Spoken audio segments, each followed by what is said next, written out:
আর ভালোই লাগে না আসলে এলকার কত মোবাইল টেপং ধর সে বন্ধুদের ওরে যান যে না দেখুন বোকা সুদার কি করে উঠাইয়ে আরে, না খেলার মালটা ফোন করছি রে। হ্যালো, হ্যাঁ বেবি, কেমন আছো? হ্যাঁ, কি বললে?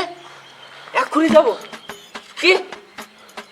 দাঁড়াও, আমি যাইতেছি। আমার একটা বন্ধুর গাড়ি আছে তো, ও নিয়ে যাইতেছি। 1 সেকেন্ড, যাইতেছি আমি। ঠিক আছে, ওকে। ও এই ব্যাপার। ভাই একটা কথা শুনলুম ভাই। কি কথা রে? ওই যে তোর মিটি আছে না, হ্যাঁ। গার্লফ্রেন্ডটা ফোন করিনছে। হ্যাঁ দেখো, তার ভিডিও প্রমাণ সব আছে। এই দেখো। ও এই ব্যাপার রে, শিখে দাও, আই খাইবি।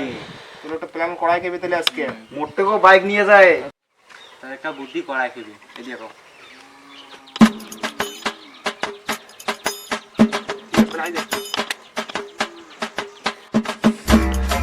ও বন্ধু, কি আরে হলো? গাড়ির চাবিটা একটু দে না, মা অনেক অসুস্থ, হসপিটালে যাব, মাথা ভাঙা। তুই তো সত্যি তো, একদম সত্যি, তুই দে না, খুব সিরিয়াস ভাই, দে না, একটু যাবো। দে দে দে। এ ভাই, কি হল? একটা ভিডিওটা দেখো।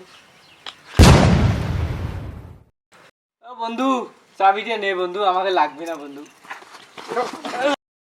কাকু আমি আর করবো না কাকু আমি আর করবো না কাকু কাকু কাকাকে নিয়ে করবো না কাকু এরা তুই শিক্ষাটা দিছি, মাল কত বাড়ি প্রেম করে। ও বন্ধুরা, কখনো মিছে কথা বলে বন্ধুর কাছ থেকে প্রেমিকার জন্য বাইকের চাবি নিতে যেও না, না হলে আমার মতো এই অবস্থা হয়ে যাবে। সবাইকে সাবধান করে দিচ্ছি, কোনো বন্ধুকে এইভাবে কখনো ঠকাবে না।